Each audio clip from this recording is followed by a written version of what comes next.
হোয়াটসঅ্যাপের নতুন 5টি মজাদার ফিচার সম্বন্ধে জানাবো এই ভিডিওতে। নাম্বার 1, হোয়াটসঅ্যাপ ওয়েবে এখন অডিও ভিডিও কল করা যাবে। মানে আপনি এখন হোয়াটসঅ্যাপ ওয়েব, যেটা ল্যাপটপ ডেস্কটপে ব্যবহার করেন, কোনো প্রকার সফটওয়্যার ছাড়াই আপনি ব্রাউজারে যেভাবে হোয়াটসঅ্যাপ ব্যবহার করতেন সেখান থেকেই অডিও কল এবং ভিডিও কল করা যাবে। Number 2, call transfer.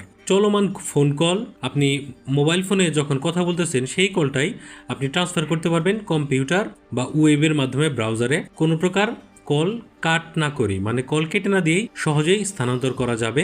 এবং আপনি যে কল স্থানান্তর করছেন সেটা কিন্তু ওই পাশের লোকটা যার সাথে কথা বলতেছেন সে কিন্তু বুঝতে পারবে না। Number 3, waiting room. হোয়াটসঅ্যাপে গ্রুপ করে আপনি যে কল করেন সেখানে যদি গ্রুপে কেউ জয়েন করতে চায় আগে অনুমতি নিয়ে তারপর প্রবেশ করতে হবে। তো আপনি অনুমতি দিলে সে প্রবেশ করতে পারবে, আপনি যাচাই বাছাই করে অনুমতি দিতে পারবেন। Number 4, quick HD call. Call শুরু হওয়ার প্রথম কয়েক সেকেন্ড থেকেই এইচডি মানের ভিডিও পাওয়া যাবে। আগে হোয়াটসঅ্যাপের ভিডিও কলের আপনি যখন ফ্রন্ট ক্যামেরায় কথা বলতেন তখন কোয়ালিটি একটু খারাপ আসতো, তো এখন সেটা একদম এইচডি কোয়ালিটিতে দেখা যাবে। Number 5, noise suppression. আশেপাশের অপ্রয়োজনীয় শব্দ, মানে আপনি হোয়াটসঅ্যাপে কথা বলতেছেন, আশেপাশের অপ্রয়োজনীয় শব্দ কমিয়ে আপনার কণ্ঠ আরো পরিষ্কার শোনা যাবে। হোয়াটসঅ্যাপ এটা অটোমেটিক করবে। কেমন লাগলো হোয়াটসঅ্যাপের নতুন 5টি আপডেট জানাবেন কমেন্ট সেকশনে।